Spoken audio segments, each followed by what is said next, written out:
अस्सलाम वालेकुम। Welcome to digital बैठक और मैं आपका होस्ट यासर अमीन। आज हम बात करेंगे न्यूजीलैंड में क्रिकेट सिस्टम के बारे में कि यहाँ पे क्रिकेट कैसे खेली जाती है, कैसे प्लेयर्स इसमें पार्टिसिपेट कर सकते हैं। तो इसके लिए हमारे साथ मौजूद हैं अल्तमश अस्करी, जो कि काफ़ी अरसे से यहाँ पे क्रिकेट खेल भी रहे हैं और प्रोफेशनल अंपायर भी हैं। तो मज़ीद हम इनसे बात करते हैं, इनसे पूछते हैं कि इनका न्यूजीलैंड क्रिकेट में क्या रोल है। अल्तमश अस्करी।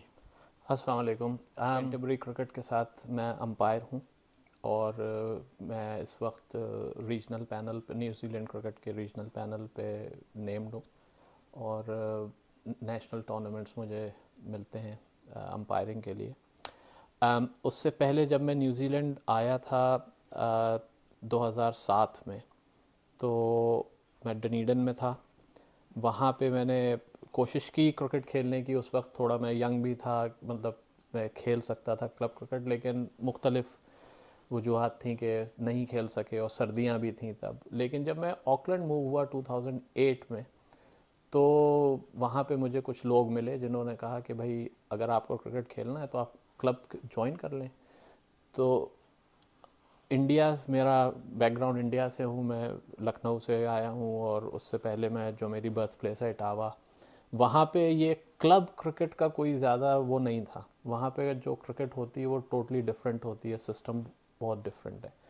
वहाँ के सिस्टम से यहाँ के सिस्टम में मुझे ज़मीन आसमान का फ़र्क लगा, लेकिन वो फ़र्क बेहतर फ़र्क था कि जी जी हर ठीक है। लेवल के प्लेयर के लिए यहाँ पे अपॉर्चुनिटीज़ मौजूद हैं।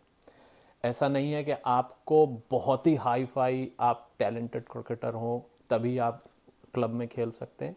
हर क्लब के पास हर लेवल के क्रिकेटर्स, हर लेवल की टीम्स मौजूद हैं। अच्छा, अब मुझे यहाँ पे बताइएगा कि यहाँ पे कितनी अक़साम की क्रिकेट, जैसे कि कुछ इंडोर क्रिकेट का भी मैंने सुना है, आउटडोर भी, और किस किस लेवल पे और किस किस तरह की क्रिकेट होती है यहाँ अगर पे। क्रिकेट को देखें तो एक तो जो हमारा ट्रेडिशनल क्रिकेट है, आउटडोर क्रिकेट जैसे कहते हैं, वो है। उसके अलावा इंडोर क्रिकेट है, जो कि मैंने, जब मैं इंडिया में था मुझे तो उसका कोई अंदाज़ा भी नहीं था। वो यहीं आके पहली बार खेला भी और देखा भी, मैंने कहा ये क्या चीज़ है। लेकिन इट्स गुड, जल्दी गेम ख़त्म हो जाता है, थोड़ा फास्ट गेम है, वो भी है। और उसके अलावा फिर जब आप अपने पीक से निकल जाते हैं, पीक से निकलने का मकसद है कि जब आपकी एज ऐसी होने लगती है कि आप फिर कॉम्पिटिटिव क्रिकेट नहीं खेल सकते मेन स्ट्रीम में, तो उसके उन एज ग्रुप के लोगों के लिए भी यहाँ क्रिकेट मौजूद है, जैसे मास्टर्स क्रिकेट कहते हैं। जी जी ठीक है। जो कि वर्ल्ड में भी होती है, उसके वर्ल्ड जी कप्स भी होते हैं और रीजनल यहाँ पे गेम्स भी होते हैं। जैसे अगर हम सबसे नीचे एज ग्रुप से स्टार्ट करें तो ओवर 40s क्रिकेट है, अच्छा जी ठीक जो है। अभी वर्ल्ड में बहुत रिसेंटली स्टार्ट हुई है, पिछले ही साल स्टार्ट हुई है। और सबसे पहली सीरीज़ जो इंटरनेशनल, अगर उसे हम कहें ओवर 40s की, तो वो ऑस्ट्रेलिया और न्यूजीलैंड के बीच में खेली गई जी ठीक हो गया। और जिसमें मुझे अंपायरिंग करने का मौका भी मिला। क्राइस्टचर्च में मैचेस थे, माशाल्लाह तो माशाल्लाह, good. It was a good experience, क्योंकि उसमें कुछ एक्स इंटरनेशनल प्लेयर्स खेल रहे थे, एक्स फर्स्ट क्लास प्लेयर्स खेल रहे थे। न्यूजीलैंड की टीम से जेम्स मार्शल, हेमिश मार्शल, दोनों भाई खेल रहे थे। और एक हरदीप सिंह है जो इंडिया में जम्मू से हैं, वो वहाँ पे फर्स्ट क्लास क्रिकेट उन्होंने बहुत अच्छी खेली हुई है, वो खेल रहे थे। ठीक है। उन्हीं के साथ के एक दीपक जून है, वो भी इंडिया में फर्स्ट क्लास क्रिकेट खेले हुए, वो खेल रहे थे। उसके अलावा अगर हम देखें तो जो रीजनल टीम्स थी ओवर 40s में, उसमें काफ़ी सारे, मतलब सब कॉन्टिनेंट के बहुत प्लेयर्स थे। हमारे एक जानने वाले हैं हबीब भाई, वो कैंटरबरी की ओवर 40s टीम में थे। जी ठीक तो है। एक ये, दूसरा इसी के बाद एक एज ग्रुप आता है ओवर 50s। सेम कॉन्सेप्ट है, जो कि अगर आप 40 के ऊपर हैं तो आप ओवर 40s में खेलेंगे, आप 50 के ऊपर हैं तो आप ओवर 50s में खेल सकते ठीक है। हैं, और आप ओवर 60s भी है, जो कि थोड़ा सा बहुत स्लो हो जाता है गेम, लेकिन वो ऑप्शन भी मौजूद है। सो इसका मतलब है कि यहाँ पे हर एज ग्रुप के लिए क्रिकेट की जी, अपॉर्चुनिटीज़ मौजूद हैं। मौजूद है। आप जिस एज ग्रुप में भी खेलना चाहें आप खेल जी, सकते हैं। खेल सकते ये हैं। तो बड़ा अच्छा सिस्टम है। अच्छा, मुझे ये बताइएगा कि यहाँ पे जो कुछ प्लेयर हल्के होंगे, कुछ अच्छे प्लेयर्स होते हैं, क्या उनकी कोई कैटेगरीज होती हैं, कोई डिवीजन्स होती हैं उनकी। जी, उनकी डिविजन्स होती हैं। जैसे अगर हम टॉप टू बॉटम अगर हम बात करें क्लब क्रिकेट से बात करते हैं, बिकॉज जो इसी को ये लोग ग्रास रूट भी एक तरह से कहते हैं, ग्रास रूट क्रिकेट। अगर हम टॉप टू बॉटम बात करें तो एक मसलन एक क्लब अगर हम ले लें से क्लब ए, तो उसमें जो उनकी टॉप टीम होती है उसको कहते हैं प्रीमियर टीम। उसके नीचे सेकंड टीम होती है जिसको कहते हैं चैम्पियनशिप टीम, और मुख्तलिफ हिस्सों में उसके डिफरेंट नाम है, लेकिन वो कैटेगरी उनकी जो प्लेइंग लेवल है वो सेम है प्लेयर्स का। तो जो प्रीमियर टीम है उसमें आपको ज़्यादातर first class players, international players वो सब खेलते हुए मिलेंगे। और यहाँ पे ये है कि अगर आप इंटरनेशनल क्रिकेट खेल भी रहे हैं, कोई भी प्लेयर है वो किसी ना किसी क्लब के साथ रजिस्टर्ड होगा। ठीक हो गया। और वो लोग पूरी कोशिश करते हैं कि सीज़न में कुछ ना एक गेम, 2 गेम वो अपने क्लब के साथ ज़रूर खेलें। तो ये प्रीमियर टीम है जो कि जैसे कहते हैं आप क्रीम। जी जी उसके नीचे फिर चैम्पियनशिप ग्रेड आता है जिसमें काफ़ी अच्छे प्लेयर होते हैं। It is very good level of cricket, जो कि दे आर दोस्त, ये वो प्लेयर हैं जो कि नेक्स्ट इनका जो स्टेप है वो प्रीमियर क्रिकेट है। तो उस चैम्पियनशिप ग्रेड में वो प्लेयर होते हैं। उसके बाद इनके 3 डिवीज़न होते हैं, डिवीज़न 1, डिवीज़न 2। तो ये जो 4 ग्रेड्स हैं ये हैं कॉम्पिटिटिव क्रिकेट के, जिसे आप एक तरह से अगर आप कहें प्रोफेशनल क्रिकेट भी कह सकते हैं। जी जी बिल्कुल। और इनका लेवल वही है कि जब कोई नया प्लेयर आता है और वो प्रोफेशनल क्रिकेट खेलना चाहता है तो वो डिवीज़न 2 से स्टार्ट करता है और फिर डिवीज़न 1 में टीम में जाता है, चैम्पियनशिप में जाता है और फिर प्रीमियर खेलता है। उसके बाद वहाँ से फिर अगर वो बहुत ही एक्सेप्शनल क्रिकेटर है तो आपकी फर्स्ट क्लास टीम में जाता है, फिर अगर बहुत ही अच्छा है तो फिर न्यूजीलैंड खेलने के चांसेस हैं। उसके अलावा फिर आते हैं नीचे 6 तकरीबन 4 ग्रेड्स हैं। यहाँ मैं क्राइस्टचर्च की बात कर रहा हूँ, उसके अलावा और भी मुख्तलिफ जो रीजन्स हैं उसमें डिफरेंट है, लेकिन उसके नीचे सारे सोशल ग्रेड्स होते हैं। सोशल ग्रेड्स वो हैं कि जिसमें या तो आप अपने दोस्तों की टीम किसी क्लब के साथ रजिस्टर कराएं खेलें, या फिर आप बहुत अच्छा क्रिकेट खेलना चाहते हैं तो आप किसी टीम के साथ ज्वाइन करें और आप क्रिकेट खेलें। बिल्कुल, यही मेरा नेक्स्ट क्वेश्चन यही मैं पूछने वाला था कि मुझे बताएं कि अगर यहाँ पे एक कोई नया बंदा आता है या कोई एक नया बच्चा है, उसने क्रिकेट स्टार्ट करनी है तो उसका क्या प्रोसेस है, कैसे वो किसी क्लब को ज्वाइन कर सकता है, और क्लब उसे कैसे उसकी ट्रेनिंग वगैरह अरेंज करता है, और कैसे उसको मौके देते हैं कि आपने किस डिवीजन में खेलना है। इसमें 2 चीज़ें हैं यासिर भाई, एक है कि जूनियर क्रिकेट, एक है सीनियर क्रिकेट। तो अभी तक जो हम बात कर रहे थे वो हम बात कर रहे थे सीनियर क्रिकेट की।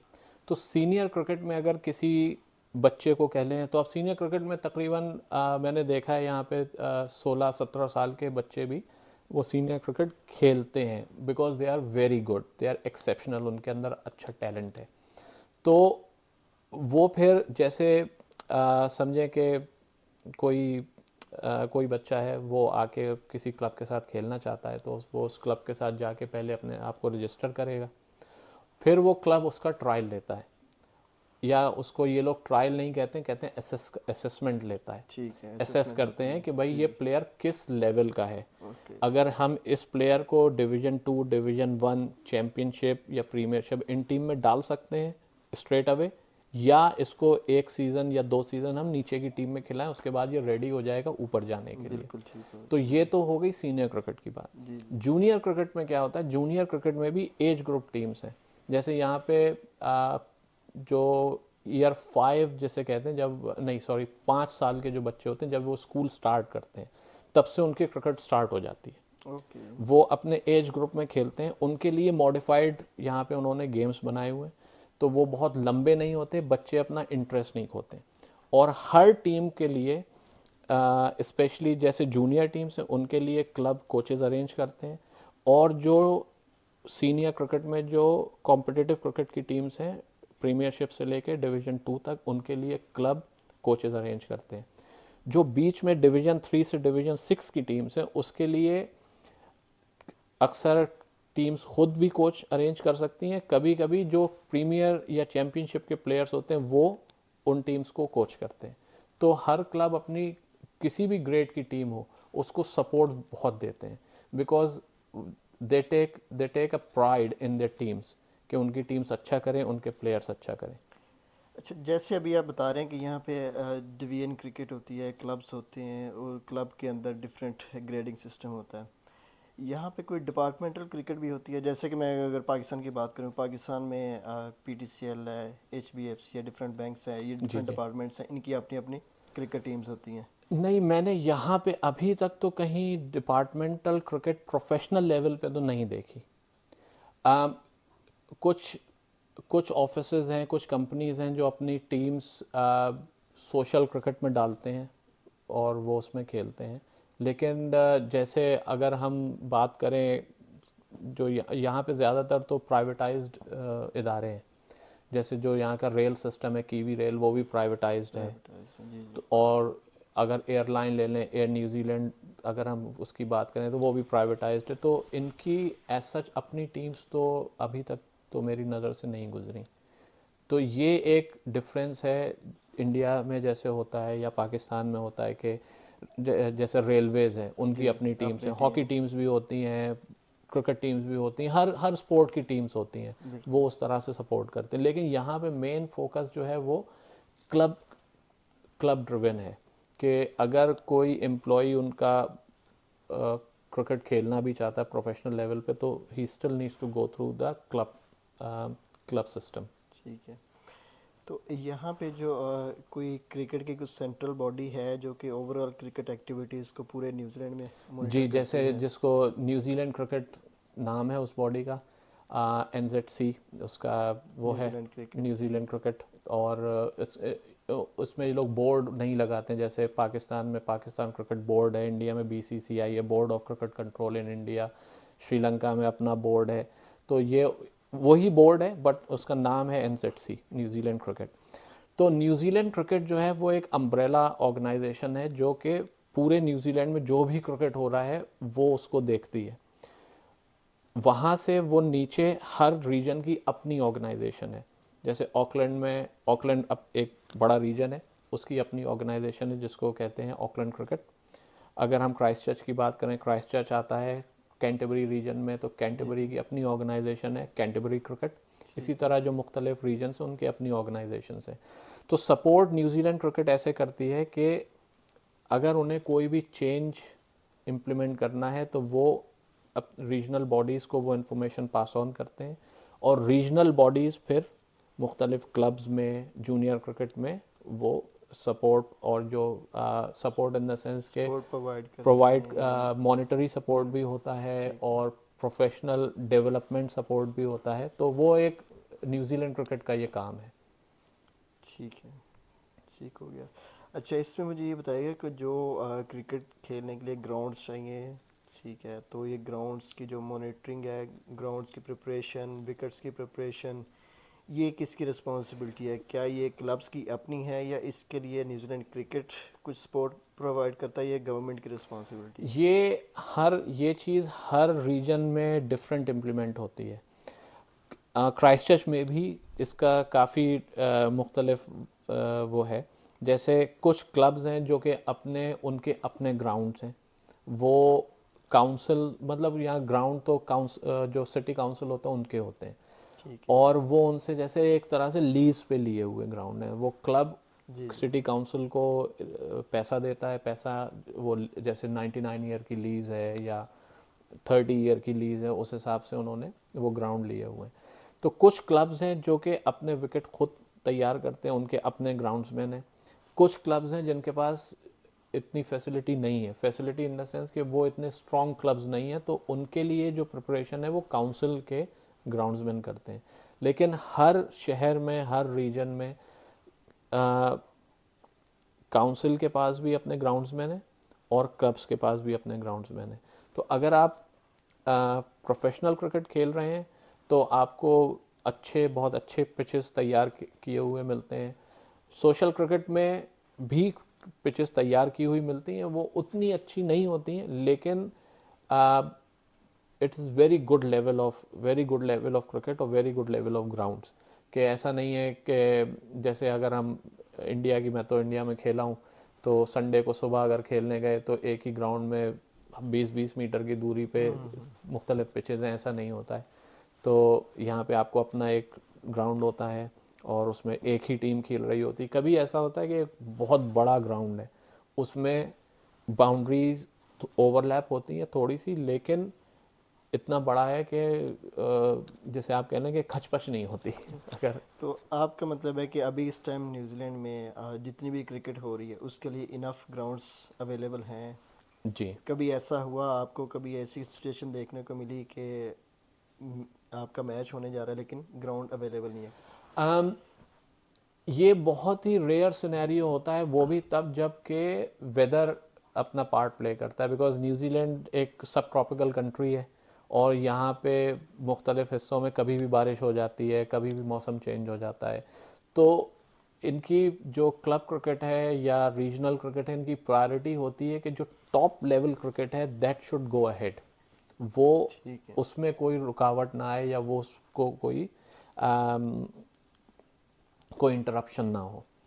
तो अगर कोई ऐसा वेदर रिलेटेड इवेंट होता है कि बहुत बारिश हुई जी जी। और जो प्रीमियर क्रिकेट का कोई ग्राउंड था वहाँ, वो प्रीमियर क्रिकेट और जो टॉप लेवल क्रिकेट होता है वो तो पिचेस कवर्ड होती हैं, लेकिन अक्सर होता है कि आउटफील्ड में पानी है या आउटफील्ड सूटेबल नहीं है, तब नीचे वाले ग्रेड के जो गेम्स होते हैं उनको फिर वो कोशिश करते हैं कि मूव करें या नीचे वाले ग्रेड्स को कैंसिल करें।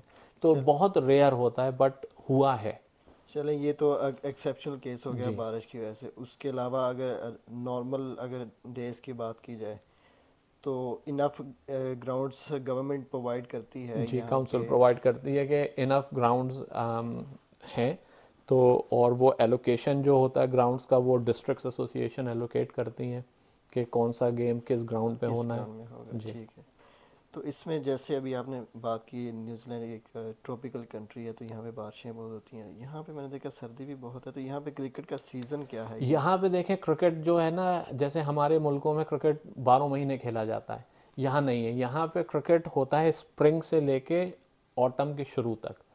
स्प्रिंग जैसे यहाँ स्प्रिंग स्टार्ट होती है सितंबर में, लेकिन क्रिकेट सीज़न स्टार्ट होता है अक्टूबर में और क्रिकेट सीज़न अक्टूबर से मार्च तक चलता है। तो सीजनल स्पोर्ट है यहाँ। जी जी, ठीक है। और उसके अलावा फिर अगर आप देखें कि जो प्रोफेशनल प्लेयर्स होते हैं वो क्या करते हैं, जब यह तो सीज़न है 6 महीने क्रिकेट यहाँ खेली, उसके बाद क्या हाँ करेंगे? बिल्कुल, वो क्या वो करते फिर ओवरसीज़ हैं? जाके ओवरसीज, खेलते हैं और ओके। सेम वही है कि ओवरसीज़ से प्लेयर्स यहाँ भी आके खेलते हैं।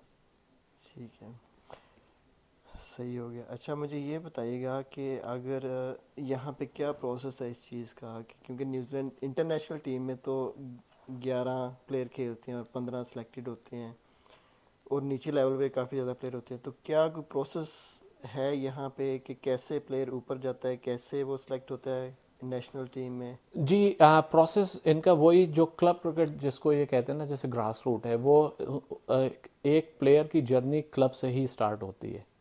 अगर कोई एक्सेप्शनल टैलेंट है वो फिर जैसे प्रीमियर क्रिकेट खेलेगा, प्रीमियर क्रिकेट में वो परफॉर्म कर रहा है, तो होता ये है कि जो डिस्ट्रिक्ट एसोसिएशंस होती हैं, जैसे हमारे यहाँ क्राइस्टचर्च में है क्राइस्टचर्च मेट्रो क्रिकेट, जी जो कि कैंटरबरी क्रिकेट के अंडर आता है।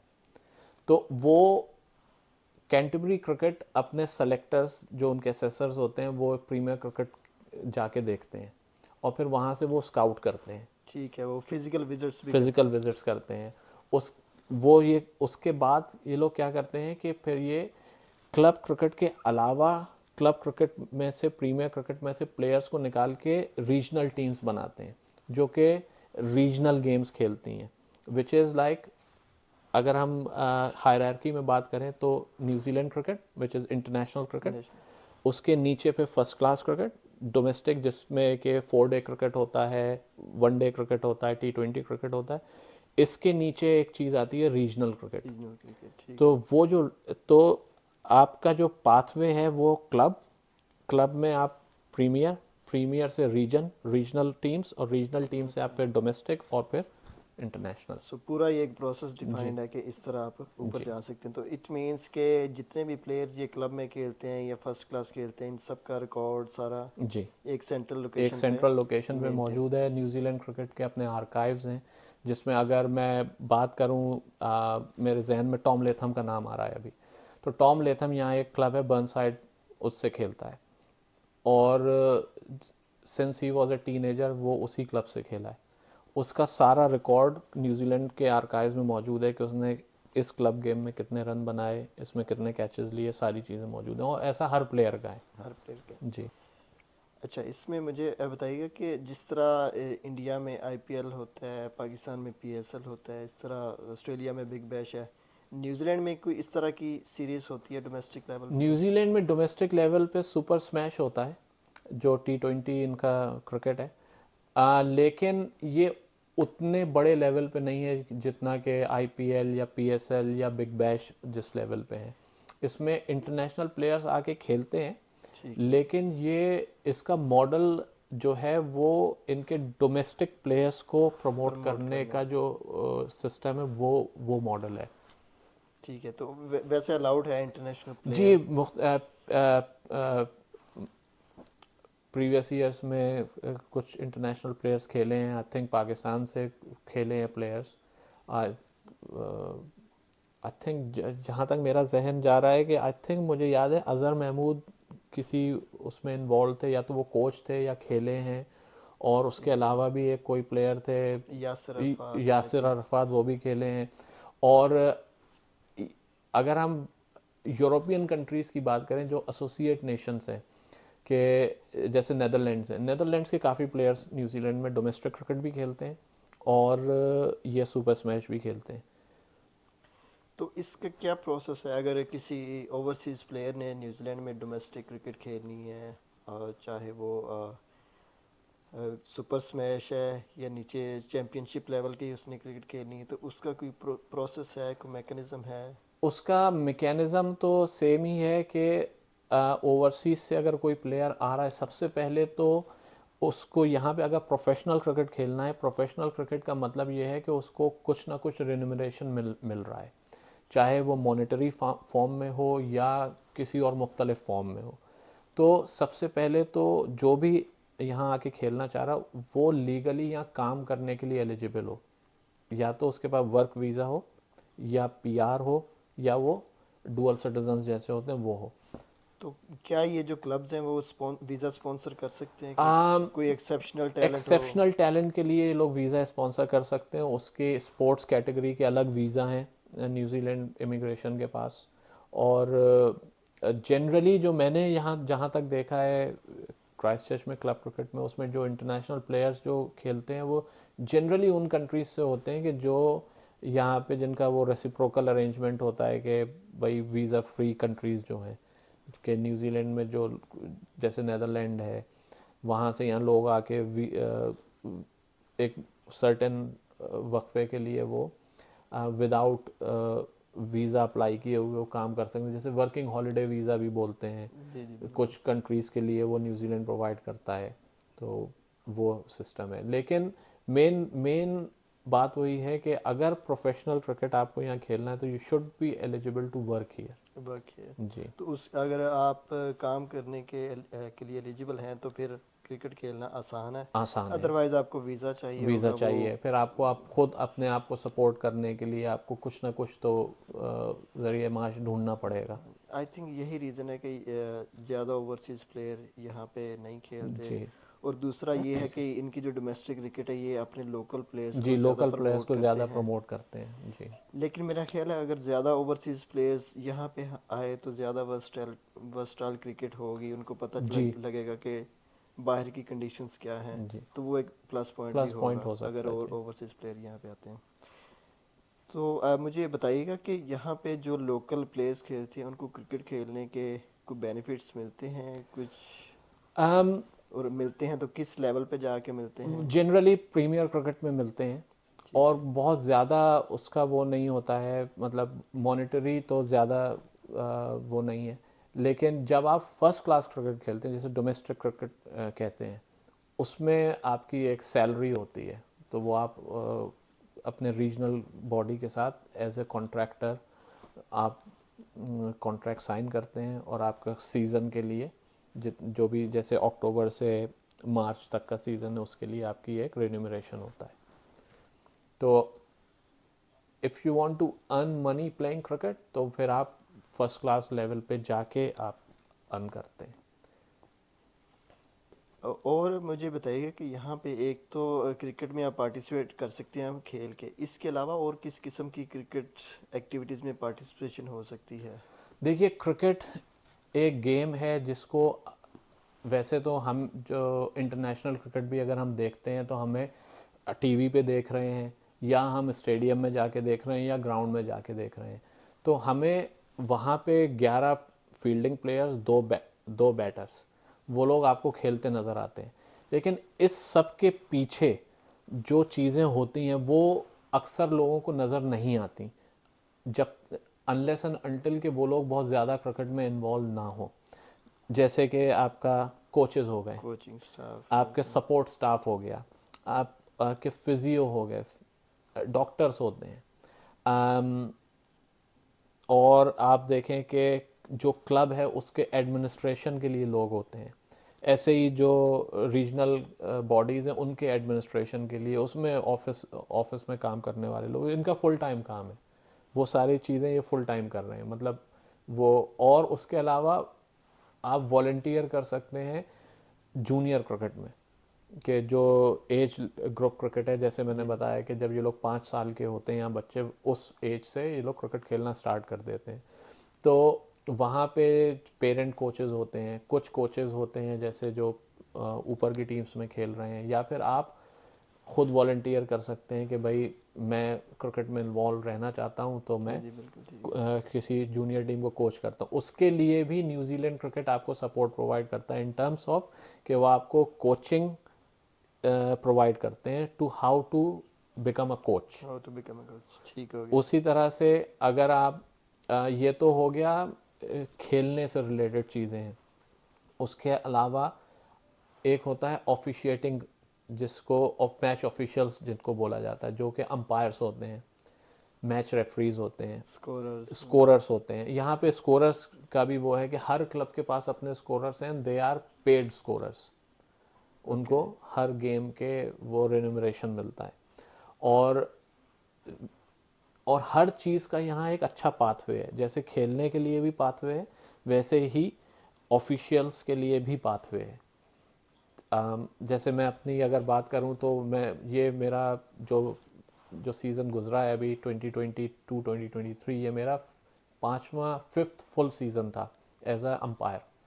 और तो मैंने अपनी जर्नी स्टार्ट की थी इन 2019, मैंने अपना पहला क्लब गेम किया था और 5वां सीज़न है, और अभी मैंने न्यूजीलैंड क्रिकेट के नेशनल टूर्नामेंट्स ऑफिशिएट किए हैं। उसमें बीच में मुझे वेरी एक 2020 में जब इंडिया यहाँ खेलने आई हुई थी तो मुझे एक इंडिया ए और न्यूजीलैंड ए का गेम ऑफिशिएट करने का मौका मिला था। I was fourth umpire, on field नहीं था लेकिन मैं फोर्थ अंपायर था। On field Billy Bowden on field umpire थे, तो उनके साथ जो कम्युनिकेशन था उससे बहुत चीज़ें लर्न करने को मिली। तो हर चीज़ का एक अपना पाथवे है, ऐसे ही स्कोरर्स का भी पाथवे है। स्कोरर्स आपके क्लब लेवल पे स्टार्ट करते हैं, उसके बाद फिर वो रीजनल लेवल पे जाते हैं, रीजनल लेवल से इंटरनेशनल लेवल पे जाते हैं। तो क्रिकेट में इन्वॉल्व रहने के लिए यहाँ बहुत सारे एवेन्यूज़ मौजूद हैं। ऐसा नहीं है कि अगर आप नहीं खेल रहे तो आपकी क्रिकेट ख़त्म हो गई। उसके अलावा ये तो हो गया हमारा समझें कि क्लब क्रिकेट। इसके अलावा यहाँ पे जो न्यूजीलैंड क्रिकेट है और जो रीजनल बॉडीज़ हैं वो एथनिक क्रिकेट को बहुत अब सपोर्ट कर रहे हैं। तो एथनिक क्रिकेट में क्या होता है कि क्लब क्रिकेट यहाँ जनरली सैटरडे को होता है। सैटरडे को तो बिल्कुल। काफ़ी ऐसे हमारे एथनिक लोग हैं जो सैटरडे मुख्तलिफ वजूहत की वजह से जॉब्स नहीं पे खेल होते सकते, उनकी होंगे, काम जॉब है, करते होंगे। जी तो जी। वो संडे अवेलेबल होते हैं। तो ठीक है। उनके लिए इन लोगों ने एक डिफरेंट पाथवे रखा हुआ है। पाथवे कह लें या आप एक डिफरेंट फॉर्मेट कह लें कि एथनिक क्रिकेट का, जिसमें कि रीजनल बॉडी सपोर्ट करती हैं डिस्ट्रिक्ट एसोसिएशन को, और डिस्ट्रिक्ट एसोसिएशंस उन टूर्नामेंट्स को रन करती हैं। और उसमें ऐसा नहीं कि सिर्फ एथनिक प्लेयर्स खेलते हैं, उसमें मुख्तलिफ यूरोपियंस भी खेलते हैं, कीवीज़ भी खेलते हैं। But it's a very healthy format of cricket. हाँ, उसमें आई थिंक पर्पस इनका यही है कि सबको इन्वॉल्व किया जी, जितने जाए, ज़्यादा से ज़्यादा क्रिकेट की प्रमोशन जी है प्रमोशन बिल्कुल। के लिए इन्वॉल्व करें। और दूसरी चीज़ यहाँ पे ये है कि अभी अभी जो हम बात कर रहे हैं वो जनरली हम मेल फोकस क्रिकेट की बात कर रहे हैं। यहाँ पे बिल्कुल यही। फीमेल्स के लिए भी सेम पाथवेज मौजूद हैं, और फीमेल क्रिकेटर्स बल्कि जल्दी इंटरनेशनल क्रिकेट में खेलती हैं। बिल्कुल यही मैं पूछने वाला था कि ये जितनी भी हमने डिस्कशन की, ये सारी डिस्कशन मेल और फीमेल जी, दोनों वो टाइप्स की दोनों के लिए क्रिकेट, सेम है, और इनमें कोई डिफरेंस नहीं है कोई कि डिफरेंस नहीं है। अभी न्यूजीलैंड ने तो मतलब अगर हम कहें पूरी दुनिया में न्यूजीलैंड पहला बोर्ड है जिसने कि मेल क्रिकेटर्स और फीमेल क्रिकेटर्स का रेम्यूनरेशन सेम किया है। ये पहला बोर्ड है न्यूजीलैंड क्रिकेट जिन्होंने मेल क्रिकेटर्स और फीमेल क्रिकेटर्स जो इनके जो इंटरनेशनल क्रिकेटर्स हैं उनका रेम्यूनरेशन बिल्कुल सेम है, सेम पे पैकेज है। सेम पे। जी, ये तो बड़ी इनको अच्छी देख बात के है। आई थिंक इनको देख के फिर बीसीसीआई ने इसे स्टार्ट किया। शायद इंग्लैंड भी ये करने जा रहा है, but I think because of this पूरे वर्ल्ड में जो बोर्ड्स हैं they will take a lead from it. And I think ये बड़ा अच्छा सिस्टम है, ये जी ऐसा ही होना चाहिए कि अगर आप इक्वलिटी की बात करें, तो जी अगर आपने फीमेल क्रिकेटर्स को प्रमोट करना है जी। तो आपको लिए इस तरह के इकदाम आपको करने पड़ते हैं। और मैं आपको यहाँ रोकूंगा, ये तो हम फिर वही कि हम खेलने वाले बात की, सेम पाथवेज मैच ऑफिशियल्स के लिए भी मौजूद हैं, फीमेल मैच ऑफिशियल्स के लिए और जो कि मेल मैच ऑफिशियल्स के लिए मौजूद हैं।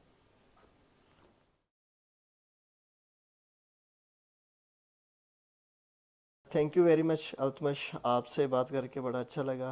ये बहुत ज़्यादा आपने अच्छी इन्फॉर्मेशन, मुफीद इन्फॉर्मेशन हमें दी। हमारे जो ऑडियंस है पाकिस्तान में और इंडिया में, उनके लिए, उनको यहाँ से न्यूजीलैंड की क्रिकेट के बारे में पता चलेगा कि यहाँ पे कैसे खेला खेला जाता है और क्या सिस्टम है। और हम उम्मीद करते हैं कि पाकिस्तान में या इंडिया में जो भी सिस्टम है उसमें भी थोड़ी सी बेहतरी लाई जाए। बेहतरी आ सके, बिल्कुल बिल्कुल। Thank you very much viewers. ये थी हम आपको क्रिकेट की इन्फॉर्मेशन दे रहे थे कि न्यूजीलैंड में क्रिकेट का प्रोसेस क्या है, कैसे पार्टिसिपेट कर सकते हैं। अगर आप में से कुछ लोग इंटरेस्टेड हैं यहाँ के न्यूजीलैंड की क्रिकेट में, तो यहाँ पे डिफरेंट क्लब्स बने हुए हैं। मैं उन क्लब्स की लिस्ट भी पब्लिश कर दूंगा। वैसे आप अगर ऑनलाइन सर्च करते हैं तो वहाँ पे भी आपको क्लब्स की लिस्ट मिल जाएगी। अगर आप इंटरेस्टेड हैं तो आप किसी भी क्लब के साथ कॉन्टेक्ट करके उनको अपने स्टैट्स बता के उनसे बात कर सकते हैं कि ये हमारे स्टेट्स हैं, हम खेलना चाहते हैं। तो ये उसका तरीकाकार है। तो वो अगर तो आप लकी हुए तो वो आपसे कांटेक्ट करके आपको यहाँ पे खेलने का मौका देंगे।